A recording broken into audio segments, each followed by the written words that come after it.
tatasharrafu tasjilatul markas bi Bandung bi an tuqaddima lakum bayana sifati taharatin nabi sallallahu alaihi wa alihi wasallam mu'tamadatan ala kitabillahi azza wa jalla wa sunnati rasulillahi sallallahu alaihi wasallam.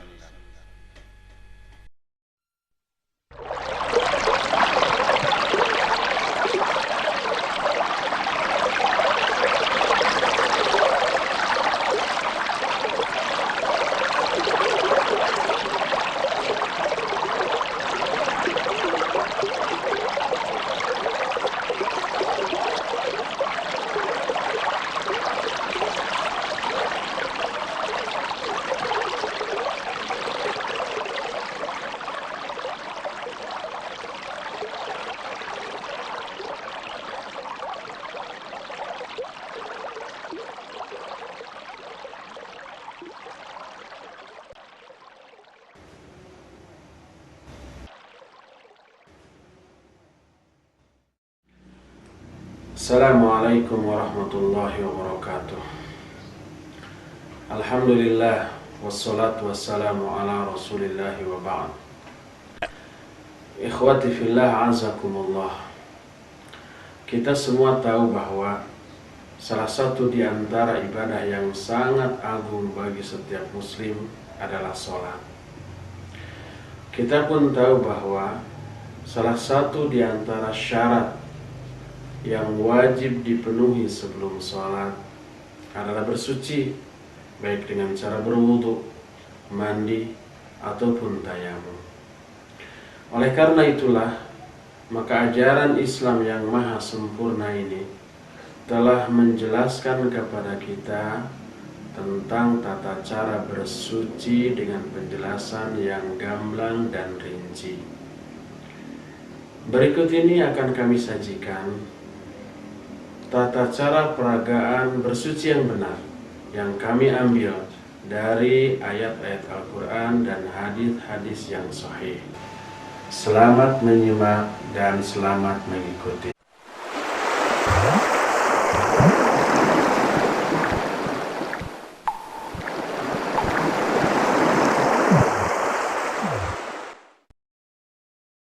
Sebelum berwudu, disunnahkan untuk membersihkan mulut dan gigi terlebih dahulu, baik dengan batang pohon siwak ataupun dengan sikat gigi dengan pasta giginya.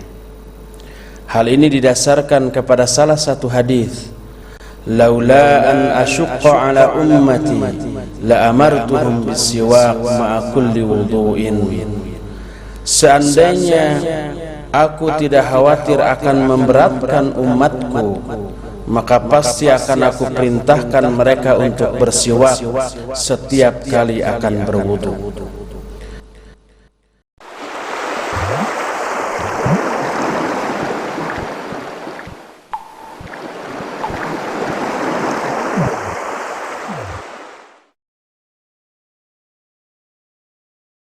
Berwudu artinya membasuh anggota-anggota badan tertentu yang ditetapkan oleh Al-Quran dan As-Sunnah yang sahihah dengan air. Adapun anggota-anggota badan yang wajib dibasuh ketika berwudu adalah wajah, kedua tangan sampai sikut, kepala, dan kedua kaki sampai dua mata kaki. Hal ini didasarkan kepada salah satu ayat, A'udzu billahi samii'il 'aliim minasy syaithaanir rajiim. Ya ayyuhalladzina amanu idza qumtum ilas sholati faghsilu wujuhakum wa aydiyakum ilal marafiq wamsahu biru'usikum wa arjulakum ilal ka'bain. Hei orang-orang yang beriman, apabila kalian hendak mendirikan sholat, maka basuhlah wajah-wajah kalian dan tangan-tangan kalian sampai sikut, dan usaplah kepala-kepala kalian dan cucilah kaki-kaki kalian sampai dua mata kaki.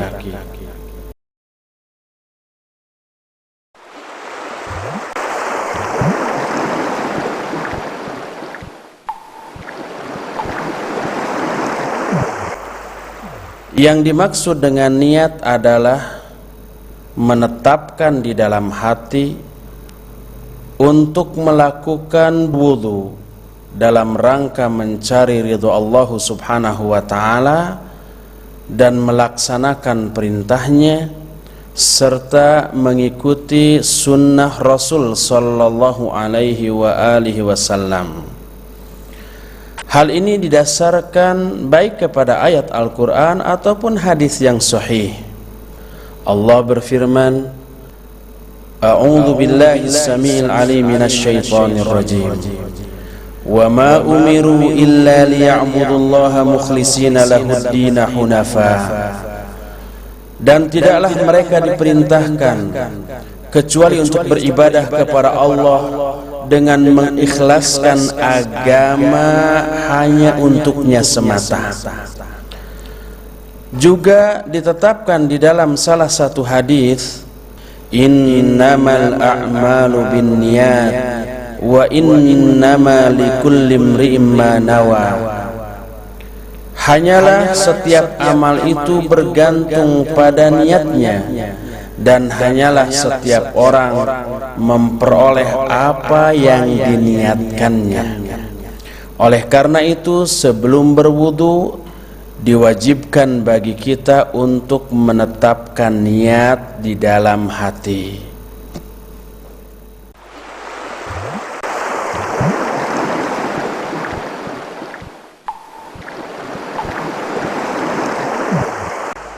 Wajib bagi kita mengucapkan bismillah sebelum memulai mencuci anggota-anggota wudu. Hal ini didasarkan kepada sebuah hadis, wala wudu'a liman lam yadhkur ismallahi ta'ala alaihi. Tidak ada wudu bagi orang yang tidak menyebut nama Allah atas wudunya.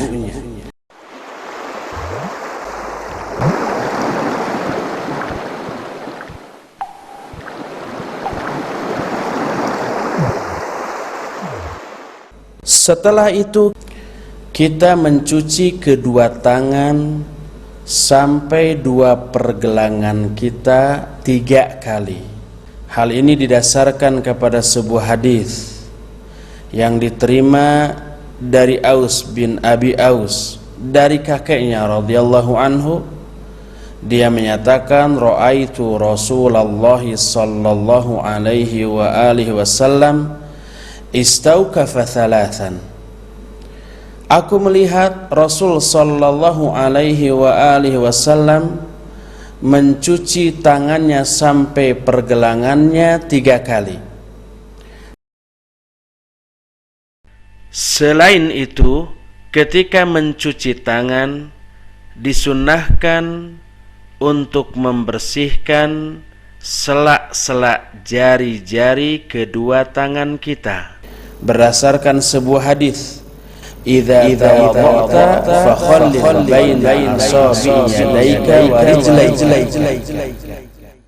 Apabila kamu berwudu, maka bersihkanlah antara selak-selak jari kedua tanganmu dan kedua kakimu.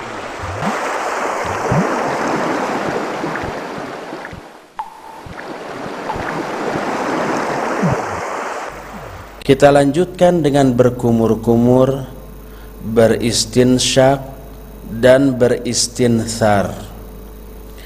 Berkumur-kumur artinya memasukkan air ke dalam mulut, lalu di dalam mulut digerak-gerakan dalam rangka mencuci bagian dalam mulut. Adapun beristinsyak artinya menghisap air ke dalam lubang hidung. Setelah itu beristinthar artinya menyemburkan air tersebut dari lubang hidung. Berkumur-kumur, beristinsak dan istinsar ini disunnahkan untuk dilakukan secara bersungguh-sungguh, kecuali apabila kita dalam keadaan saum. Berkumur-kumur, beristinsyak dan beristinsar ini dilakukan sekaligus sejumlah 3 kali dengan 3 kali cidukan tangan. Berkumur-kumur dan beristinsyak sunnah dilakukan dengan tangan kanan, memasukkan air ke dalam mulut dan menghisap sebagian air itu ke dalam lubang hidung dari cidukan tangan kanan. Sedangkan beristinsar dilakukan oleh tangan kiri dengan cara meletakkan jari-jari tangan kiri, jempol dengan telunjuk di atas hidung kita, berdasarkan sebuah hadis dari Abu Khair.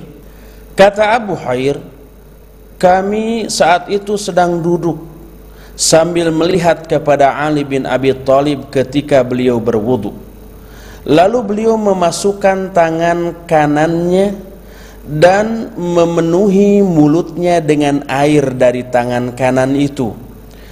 Lalu beliau berkumur-kumur dan beristinsyak serta beristinsar dengan tangannya yang kiri. Beliau melakukan ini 3 kali. Setelah itu kemudian beliau berkata, siapa yang ingin melihat kepada wudu Rasul sallallahu alaihi wasallam, maka beginilah cara wudu beliau.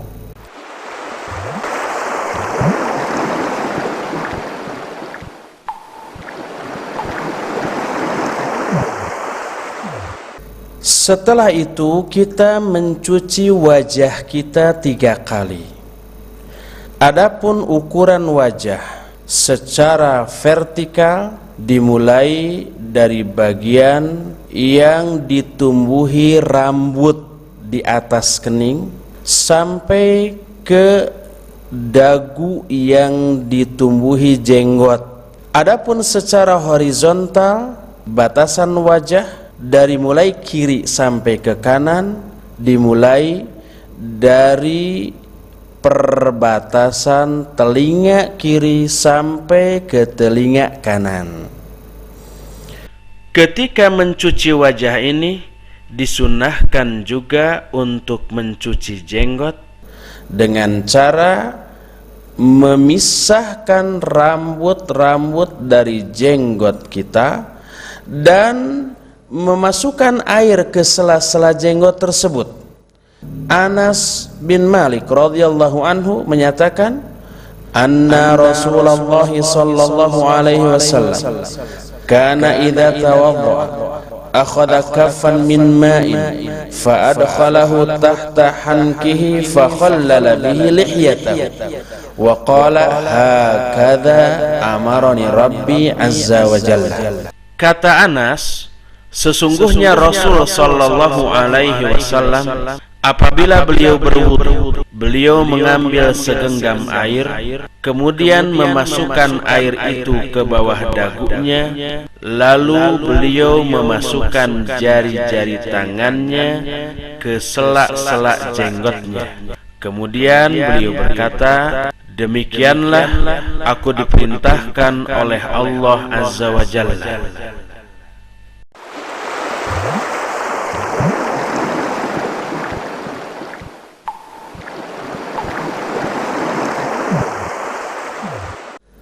Kemudian kita mencuci kedua tangan kita sampai sikut 3 kali.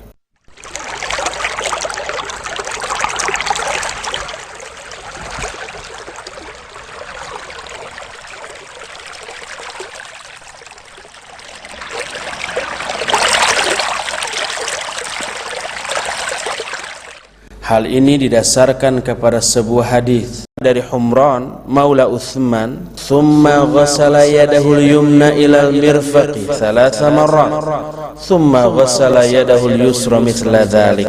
Kemudian Uthman mencuci tangan kanannya sampai sikut 3 kali, Kemudian setelah itu beliau mencuci tangan kirinya juga seperti itu, artinya sampai sikut dan berjumlah 3 kali pula.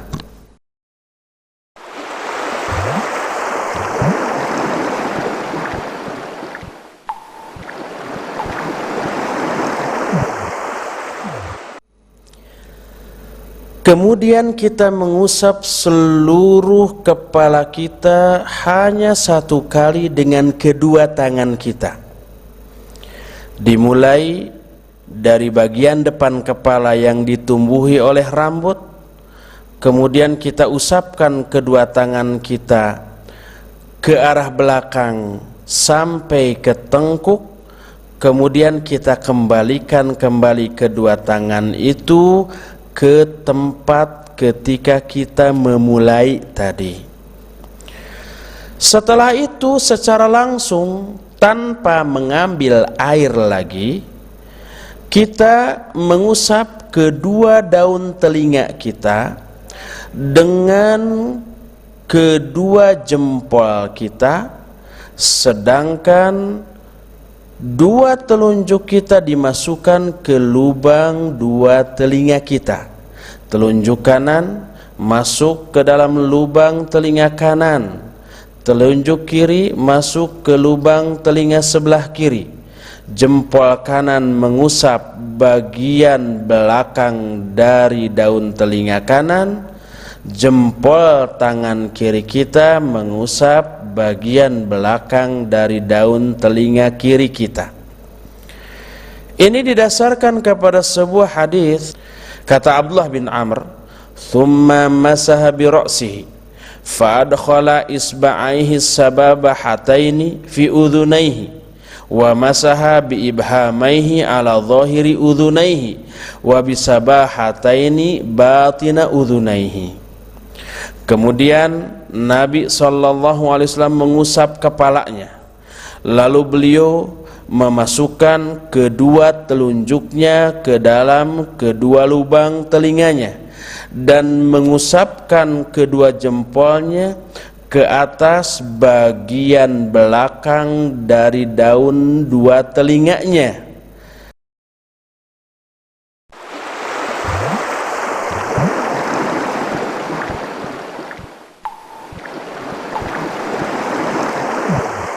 Setelah itu kita mencuci kedua kaki kita sampai 2 mata kaki 3 kali. Dimulai dari kaki kanan terlebih dahulu 3 kali, setelah itu barulah kaki kiri 3 kali pula.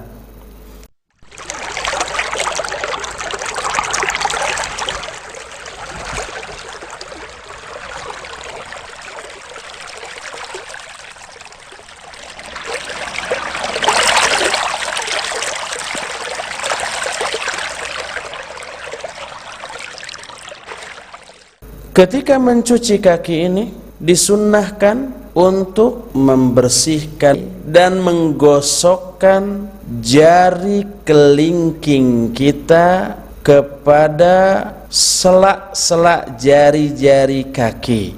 Dimulai dengan jari kelingking kaki sebelah kanan sampai ke jempol. Dilakukan dengan tangan kiri, dengan kelingking yang kiri. Kemudian kaki yang kiri diusap oleh kelingking tangan kiri, dimulai dari jempol sampai ke kelingkingnya.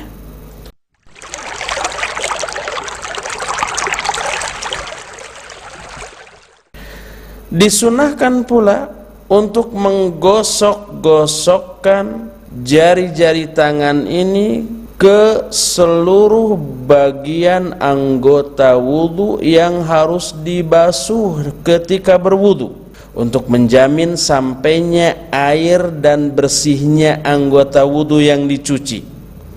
Berwudu dengan cara menggosok-gosokkan anggota wudu termasuk di antara cara menyempurnakan wudu tersebut. Sedangkan menyempurnakan wudu dianggap sebagai setengah dari keimanan.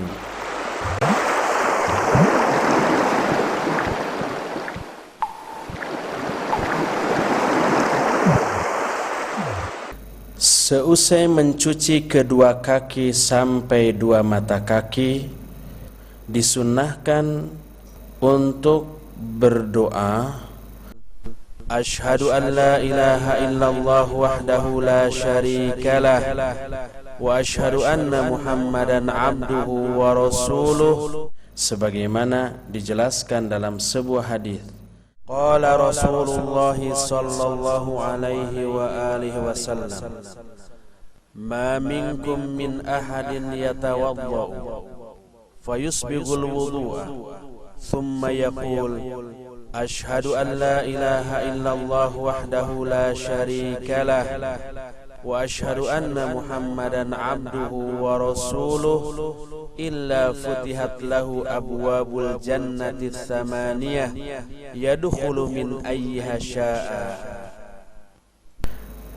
Berkata Rasul sallallahu alaihi wasallam, tidaklah seorang pun di antara kalian yang berwudu lalu dia menyempurnakan wudunya, kemudian dia berdoa dengan doa Asyhadu an la ilaha illallah wahdahu la syarikalah wa asyhadu anna Muhammadan abduhu wa rasuluh, kecuali akan dibukakan baginya 8 pintu surga, dia boleh masuk ke pintu mana saja yang dia suka.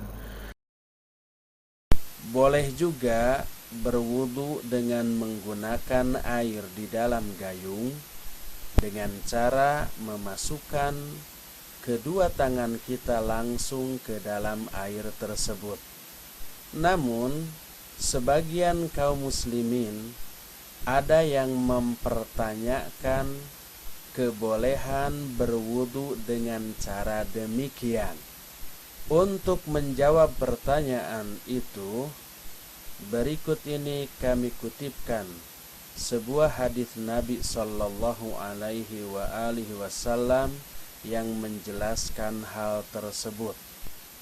Hadis ini diterima dari Abul Hasan yang bertanya kepada Abdullah bin Zaid tentang tata cara wudu Rasul sallallahu alaihi wa alihi wasallam.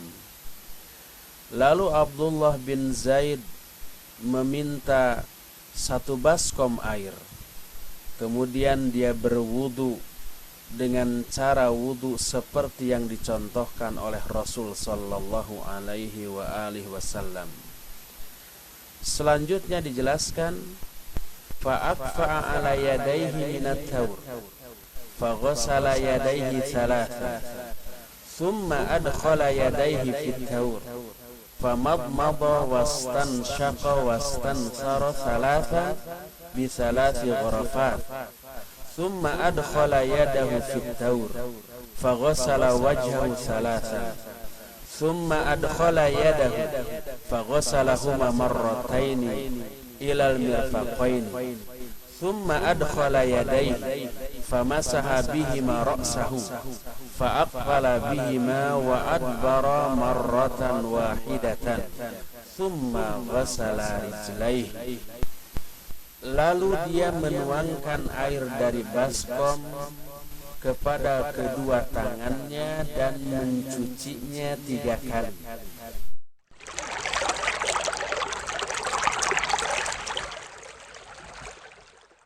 Kemudian dia memasukkan kedua tangannya ke dalam baskom. Lalu dia berkumur-kumur, beristinsyak dan beristinsar 3 kali dengan 3 cidukan tangan. Kemudian dia memasukkan tangannya ke dalam baskom. Lalu dia mencuci wajahnya 3 kali.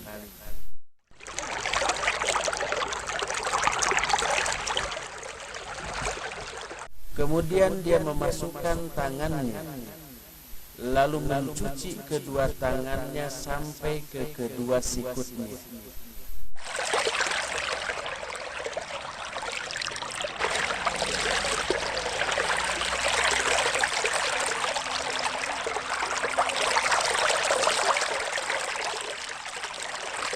Kemudian dia memasukkan kedua tangannya, lalu mengusapkan kedua tangan itu ke kepalanya. Dia memajukan kedua tangan di kepalanya dan memundurkannya hanya 1 kali.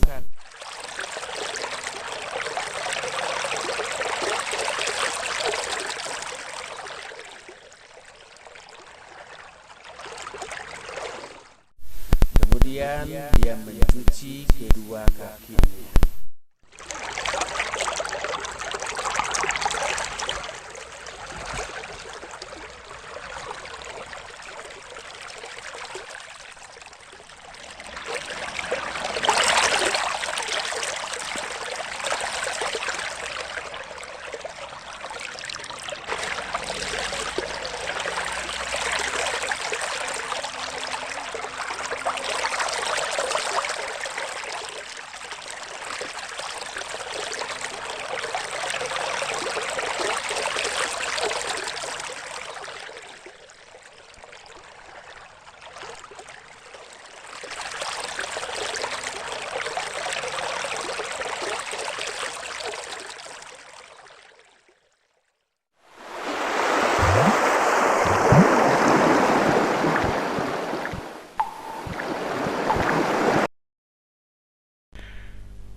Saat ini kita menemukan banyak kesalahan yang dilakukan oleh kaum muslimin ketika berwudu. Di antaranya, tidak membaca basmalah sebelum membasuh anggota-anggota wudu.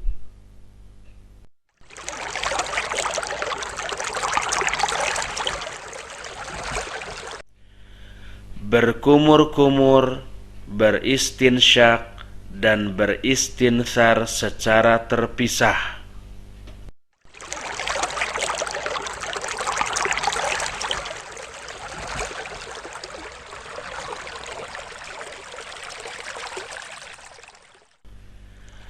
Mencuci tangan secara berselang-seling.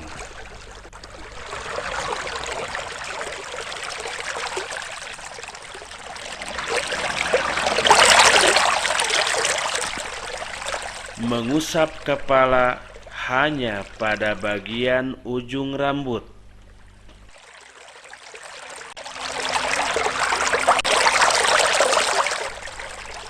Mencuci telinga 3 kali dan terpisah dengan mengusap kepala.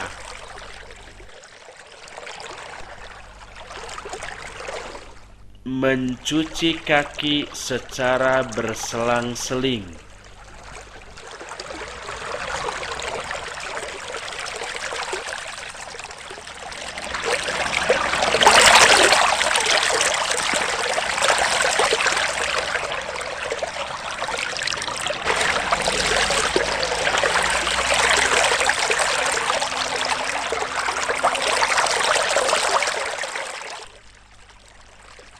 Tidak sempurna dalam mencuci kaki, sehingga ada bagian tumit yang tidak terbasuh.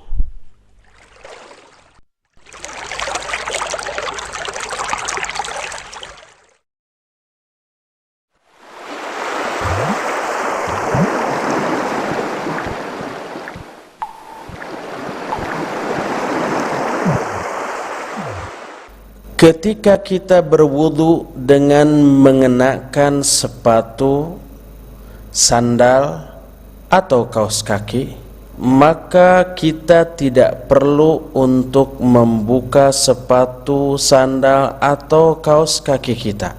Berwudulah seperti biasa. Tetapi ketika mencuci kedua kaki, maka sepatu yang sedang kita pakai cukup diusap bagian atasnya saja. Ada syarat yang harus dipenuhi ketika mencuci atau mengusap kedua sepatu. Syarat yang pertama, hendaklah sepatu tersebut dipakai dalam keadaan suci. Ini didasarkan kepada salah satu hadis yang diterima dari Urwah bin Mughirah dari bapaknya. Kata Urwah bin Mughirah dari bapaknya, aku bersama-sama Nabi SAW dalam sebuah perjalanan. Ketika beliau berwudu, maka aku bungkukkan badanku untuk melepas kedua sepatunya. Lalu beliau berkata, biarkan kedua sepatu itu, karena sesungguhnya aku memakainya dalam keadaan suci. Kemudian beliau mengusap bagian atas dari sepatu itu. Jumlah usapan sepatu ketika berwudu, para ulama sepakat hanya 1 kali dan tidak perlu diulang 2-3 kali.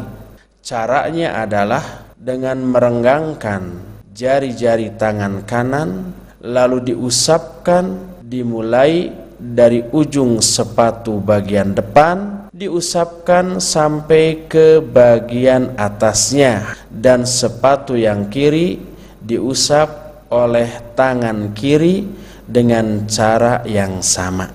Masa berlakunya mengusap sepatu bagi orang yang mukim berlaku sehari semalam, sehingga apabila lewat sehari semalam, dia harus mengulang kembali wudunya tersebut. Bagi seorang musafir, masa mengusap sepatu tersebut berlaku selama 3 hari 3 malam. Dan setelah berlalu 3 hari 3 malam, dia diharuskan berwudu kembali dengan cara yang sama. Kelima, mengusap sepatu dan kaos kaki ini hanya berlaku untuk hadas kecil. Adapun bila kita mengalami hadas besar, maka sepatu dan kaos kaki harus dilepas karena kita terkena dengan kewajiban mandi. Keenam, sepatu dan kaos kaki yang boleh diusap harus dalam keadaan suci, baik bahannya maupun karena tidak terkena najis.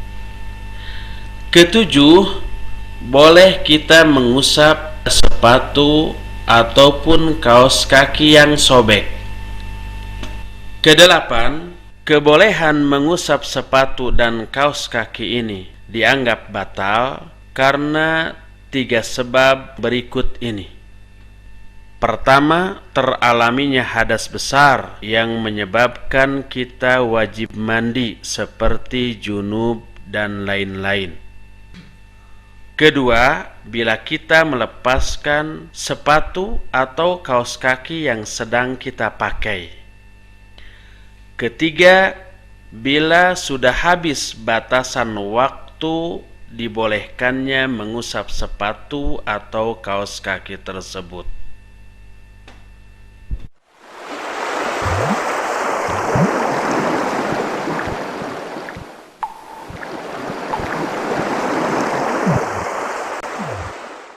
Arti mandi menurut istilah syar'i adalah menggunakan air ke seluruh badan dengan cara-cara khusus seperti yang diajarkan oleh Nabi SAW.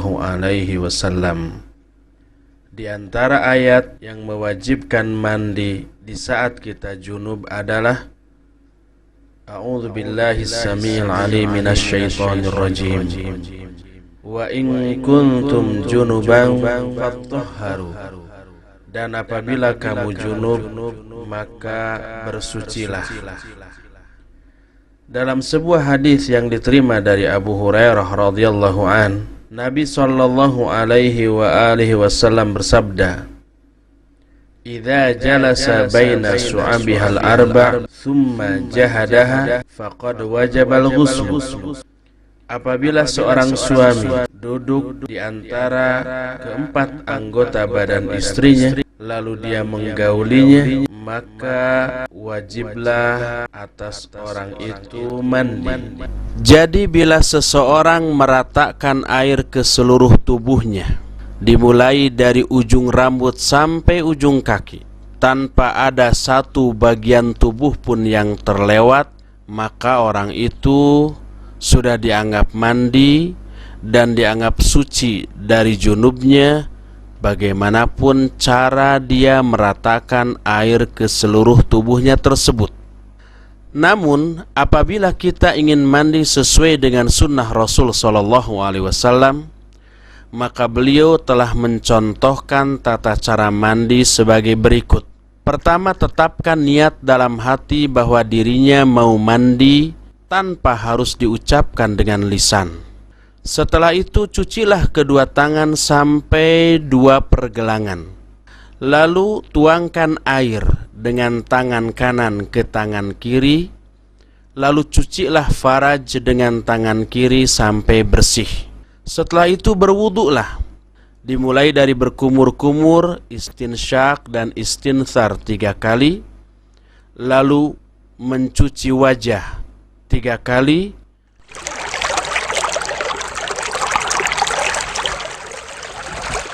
Kemudian mencuci tangan kanan sampai sikut 3 kali, lalu tangan kiri sampai sikut 3 kali, kemudian mengusap rambut dan kepalanya serta kedua daun telinga hanya 1 kali.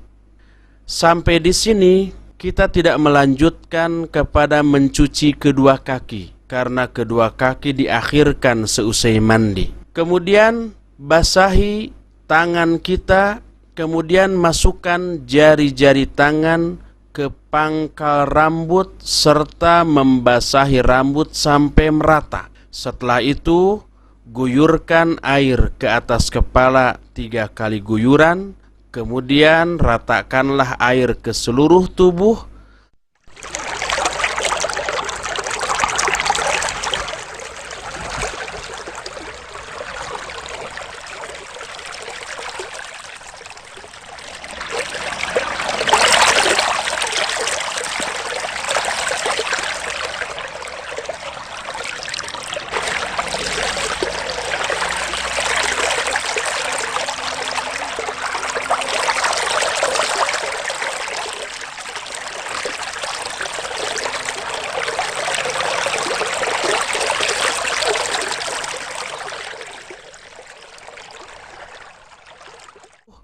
Setelah rata, barulah mencuci kedua kaki 3 kali.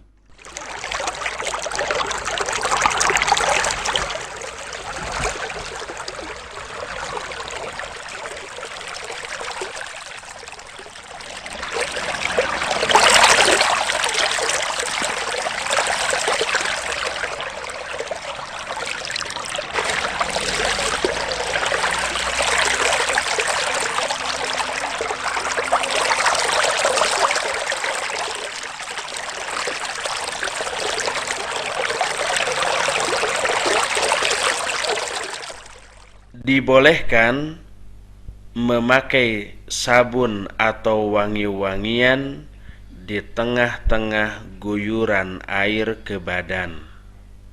Setelah mandi, dianjurkan bagi para wanita untuk menggunakan kain yang telah diberi minyak wangi, lalu diusapkan ke bekas darah yang ada pada kemaluannya hingga hilang baunya, meskipun wanita itu sedang berkabung ditinggal kematian suaminya. Tata cara mandi tersebut didasarkan pada sebuah hadis dari Aisyah radhiyallahu anha. Kata Aisyah, "Kana Rasulullah sallallahu alaihi wa alihi wasallam idza ightasala minal janabati yabda'u fayaghsilu yadayhi thumma yufrighu biyaminihi ala shimalihi fayaghsilu farjahu thumma yatawaddau thumma ya'khudhul ma'a fayudkhilu asabi'ahu fi usulis sya'r thumma hafana ala ra'sihi 3 hafanat thumma afadha ala sa'iri jasadihi thumma ghasala rijlaihi." Muttafaqun alaih. Kata Aisyah, adalah Rasul sallallahu alaihi wasallam apabila beliau mandi dari janabat, beliau memulai dengan mencuci kedua tangannya. Kemudian beliau menuangkan air dengan tangan kanan ke arah tangan kiri dan mencuci farajnya dengan tangan kirinya.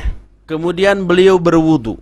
Kemudian beliau mengambil air lalu memasukkan jari-jari tangan ke pangkal rambut. Kemudian beliau mengguyurkan air ke atas kepalanya 3 kali guyuran. Kemudian beliau meratakan air ke seluruh jasadnya. Setelah itu beliau mencuci kedua kakinya.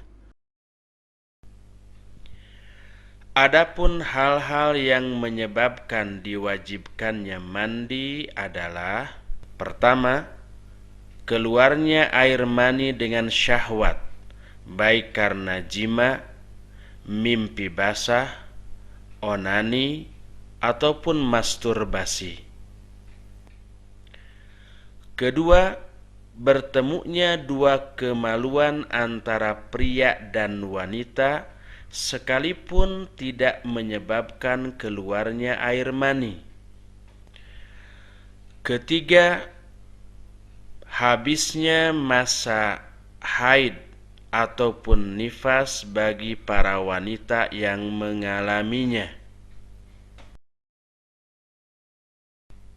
Dibolehkan memakai sabun atau wangi-wangian di tengah-tengah guyuran air ke badan.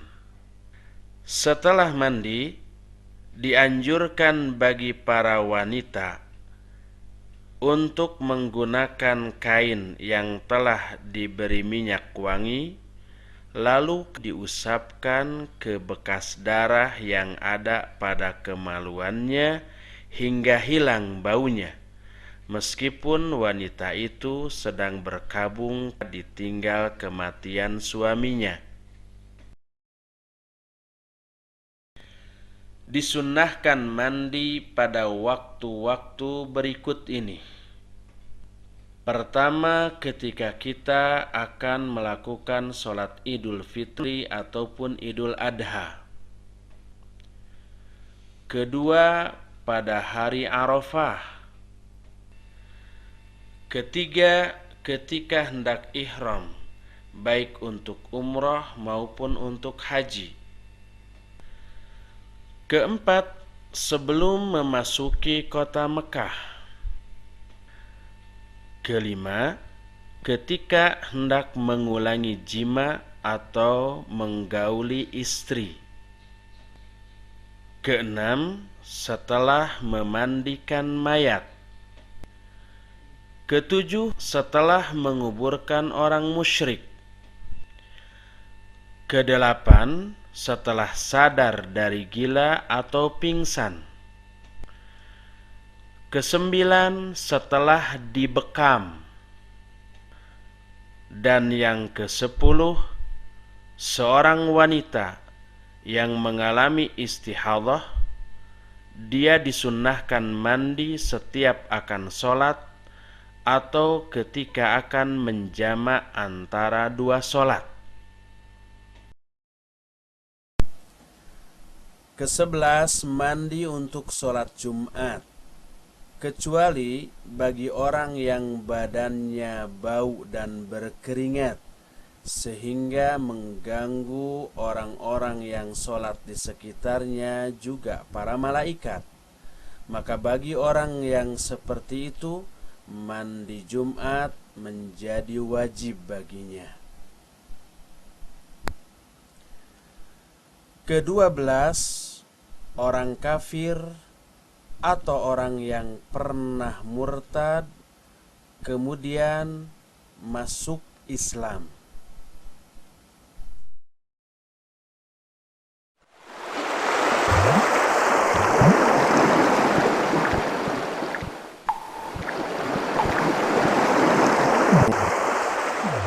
Makna tayamum menurut istilah syar'i adalah mashul wajhi wal yadaini bisu'idin ala wajhin makhsusin.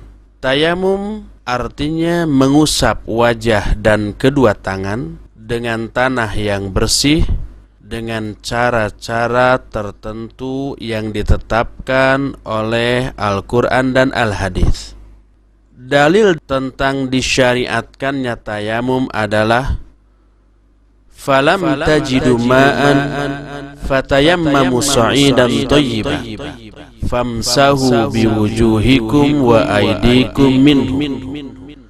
Lalu kalian tidak menemukan air, maka bertayamumlah dengan tanah yang baik.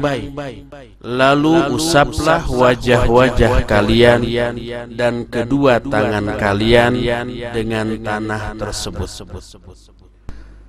Adapun tata cara tayamum yang disyariatkan adalah sebagai berikut. Pertama, tetapkan niat di dalam hati bahwa diri kita akan bertayamum tanpa diucapkan secara lisan. Setelah itu, ucapkan bismillah. Lalu tepukanlah kedua telapak tangan kita ke tanah 1 kali tepukan. Lalu usapkan telapak tangan kiri ke punggung tangan kanan dan telapak tangan kanan ke tangan kiri, lalu langsung mengusapkan kedua telapak tangan ke wajah kita. Ini didasarkan kepada sebuah hadis yang diterima dari Ammar bin Yasir radhiyallahu anhuma. Beliau berkata, ba'athani an-nabiyyu sallallahu alaihi wasallam fi hajatin فأجنبت فلم أجد الماء فتمرغت في الصعيد كما تتمرغ الدابة ثم أتيت النبي صلى الله عليه وسلم فذكرت له ذلك فقال إنما يكفيك أن تقول بيديك هكذا ثم ضرب بيديه الأرض ضربة واحدة ثم مسح الشمال على اليمين وظاهر كفيه ووجهه متفق عليه واللفظ للمسلم. Kata Ammar, aku diutus oleh Nabi sallallahu alaihi wasallam dalam sebuah keperluan. Lalu aku junub dan tidak menemukan air. Kemudian aku berguling-guling di tanah seperti berguling-gulingnya binatang. Setelah itu aku mendatangi Nabi sallallahu alaihi wasallam dan menceritakan hal itu kepadanya. Lalu beliau berkata, sesungguhnya cukuplah bagimu untuk melakukan dengan kedua tanganmu seperti ini. Kemudian beliau menepukkan kedua tangannya ke tanah 1 kali tepukan. Kemudian beliau mengusapkan tangan kiri ke tangan kanan dan mengusapkan punggung tangan masing-masing oleh telapak tangan yang lainnya. Kemudian mengusapkan kedua telapak tangan ke wajahnya. Boleh juga meniup kedua telapak tangan setelah ditepukan ke tanah sebelum diusapkan, dan mendahulukan mengusap wajah sebelum kedua tangan. Berdasarkan hadis yang diriwayatkan Imam Bukhari, wa dharaba bikafaihi al-ardh wa nafakha fihima thumma masaha bihima wajhahu wa kaffaihi, dan beliau menepukkan kedua tangannya ke tanah. Lalu beliau meniup kedua telapak tangannya tersebut, kemudian mengusapkan kedua tangan ke wajahnya dan ke kedua tangannya oleh tangan yang lainnya. Ada beberapa hal yang harus diperhatikan dalam hal tayamum. Pertama, tayamum dilakukan hanya dengan 1 kali tepukan ke tanah untuk 2 usapan. Kedua, ketika mengusap tangan hanya dilakukan sampai pergelangan dan bukan sampai sikut. Ketiga, tayamum berfungsi sebagai pengganti wudu sekaligus pengganti mandi dari junub ataupun haid ataupun nifas. Dan masa berlaku tayamum sama dengan masa berlaku wudu dan mandi. Artinya tayamum bisa dilakukan untuk berkali-kali sholat selama tayamumnya tidak batal oleh hal-hal yang membatalkannya seperti pada wudu. Kelima, tayamum dibolehkan bagi orang-orang yang keadaannya sebagai berikut. Pertama, orang yang tidak mendapatkan air. Kedua, orang yang memiliki air dengan jumlah yang amat terbatas, yang apabila dia gunakan air tersebut untuk berwudu, dikhawatirkan dia akan mengalami kehausan atau kepayahan. Ketiga, orang yang memiliki air tetapi air tersebut sangat dingin, sehingga apabila dia berwudu atau mandi dengan air tersebut akan membahayakan dirinya, sementara dia tidak mampu untuk memanaskan air tersebut terlebih dahulu. Keempat, orang yang memiliki luka yang apabila terkena air, lukanya akan semakin parah atau akan lama sembuhnya. Kelima, orang yang sulit memperoleh air karena terhalang oleh adanya musuh, kebakaran, pencuri, atau yang lainnya, sementara dia khawatir terhadap keselamatan diri, harta, atau kehormatannya bila dia memaksakan diri mengambil air tersebut.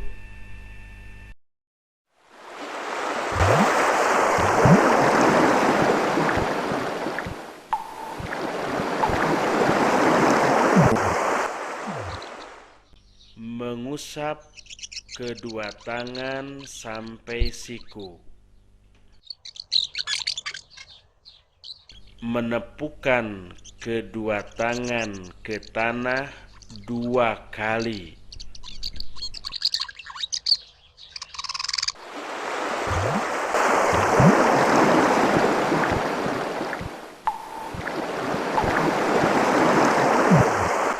Bersuci yang sudah kita lakukan baik dengan cara berwudu dan tayamum bisa batal dengan hal-hal sebagai berikut. Pertama, buang air besar dan buang air kecil. Kedua, membuang angin. Ketiga, melakukan hubungan suami istri. Keempat, keluar madhi ataupun mani. Kelima, tidur nyenyak. Keenam, makan daging unta. Dan yang ketujuh, keluar darah istihadhah atau darah haid ataupun darah nifas.